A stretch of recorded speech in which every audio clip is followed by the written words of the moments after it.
देखिए, स्थानीय जो समस्या है यहाँ पर मुख्य रूप से अगर देखा जाए तो जनता जो फेस करती है उसी को हम स्थानीय समस्या मानते हैं। और वैसी जो समस्या है उसमें खासकर आप देखिएगा तो प्रखंड स्तर पर जितने भी काम होते हैं वो कोई भी काम जनता का बिना पैसों का काम नहीं होता। ये सबसे अहम मुद्दा है। दूसरी बात है कि आप अगर थाना में चले जाए तो थाना बिना पैसों का किसी का काम नहीं करता। कोई भी काम के लिए आप किसी भी कार्यालय में जाइए तो कोई कार्यालय में कोई भी पदाधिकारी आपको अगर काम करने की मान लीजिए अनुशंसा कर भी देते हैं तो ये निश्चित रूप से तय है कि वो आपको घुमा फिरा करके वहीं आकर के आपको टिका देंगे कि आप बिना पैसा दिए हुए कोई काम आपका नहीं संभव है। आप देखिएगा कि हॉस्पिटल में जाइए, मरीज को लेकर के जाइएगा तो मरीज वहाँ पर आपके पड़े हुए हैं और कोई दवा वहाँ नहीं है।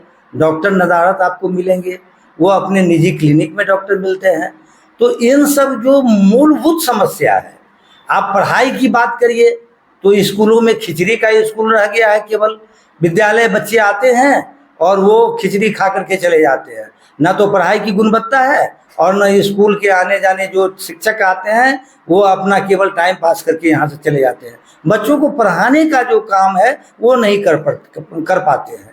तो इन बातों को लेकर के हम लोग जो है खासकर जो स्थानीय मुद्दा है, आप स्थानीय मुद्दा में और कई बातें हैं जो आपको देखने को मिलेगा।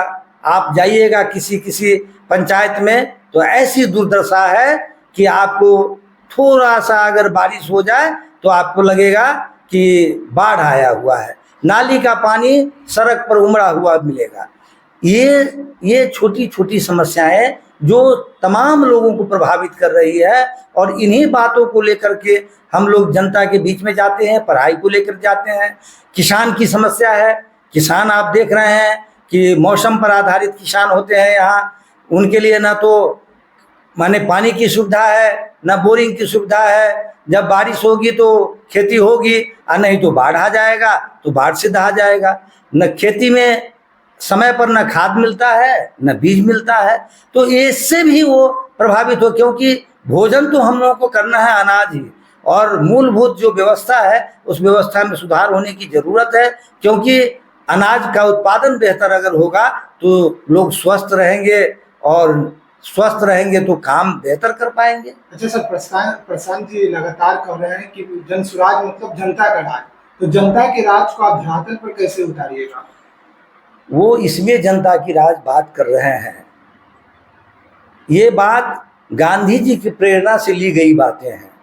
गांधी जी ने एक सपना देखा था, स्वराज की सपना, और इसी के लिए उन्होंने पंचायती राज व्यवस्था की थी। गाँव में पंचायती राज व्यवस्था की थी। लेकिन वास्तव में स्थिति ऐसी है कि इसको लाने के लिए, जो जनता का राज है उसको लाने के लिए व्यवस्था परिवर्तन की जरूरत है। ये वैसे ही केवल सत्ता परिवर्तन से नहीं होगा, बल्कि हम लोगों को एक एक व्यक्ति को इस पर ध्यान देने की जरूरत होगी। एक एक जो भी गांव के नागरिक हैं, टोले के नागरिक हैं, उन तमाम लोगों को ध्यान देना होगा कि हमारे साथ जो भी सरकारी कर्मचारी हैं किस तरह से काम करने जा रहे हैं, कैसे ये ठीक होंगे। अगर जनता का राज आता है तो निश्चित रूप से इन बातों को ध्यान में रख करके व्यवस्था परिवर्तन करनी होगी और बेहतर व्यवस्था करके हम बिहार को उन्नत राज्यों में शामिल कर सकते हैं, अग्रणी राज्यों में शामिल कर सकते हैं। सर, आपने अभी गांधी जी का जिक्र किया और गांधी जी का आपके बैनर पोस्टर पे भी लगातार फोटो, लेकिन आपके नेता कह रहे हैं कि सरकार जब हमारी बनेगी तो दारूबंदी शराबबंदी को हटा देंगे। हालांकि गांधी जी तो उनके विरोधी थे। देखिए, हमारे नेता ये नहीं कहते हैं कि आप शराब पीजिए। उनका मुख्य रूप से इस पर प्रश्न चिन्ह है कि सरकार जो बंदी किए हुए है शराबबंदी, वो शराबबंदी वास्तव में लागू नहीं है।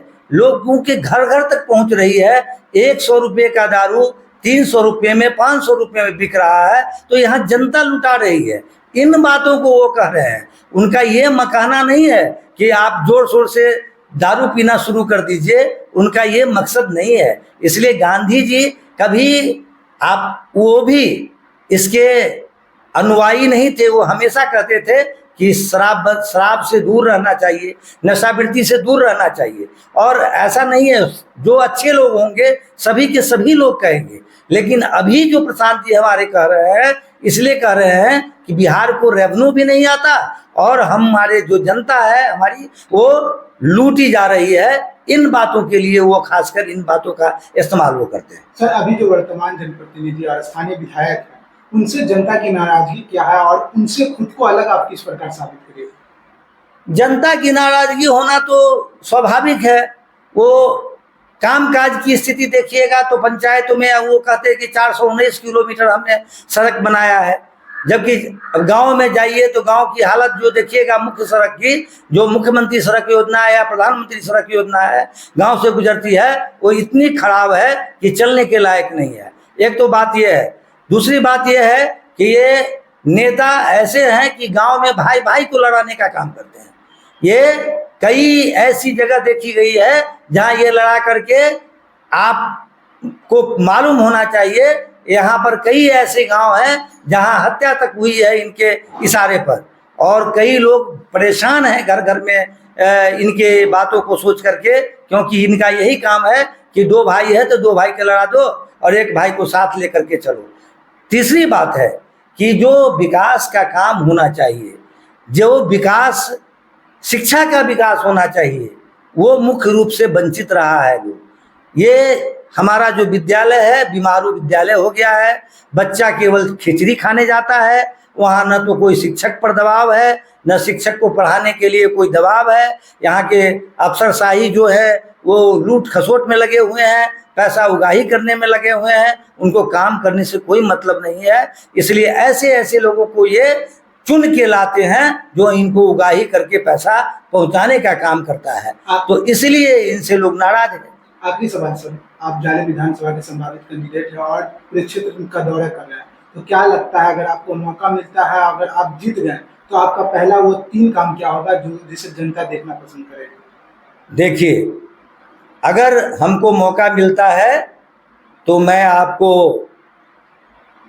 आश्वस्त करता हूं कि पहली बात जो हमारे प्रशांत जी कहते हैं उन बातों पर हम प्रकाश डालेंगे। जो पढ़ाई लिखाई की बात है, बेहतर शिक्षा की बात है, उस शिक्षा को मैं बहाल करने का कोशिश करूंगा। दूसरी बात खेती और किसानी की जो बात है उसको मैं बेहतर करने का काम करूंगा। तीसरी बात हमारे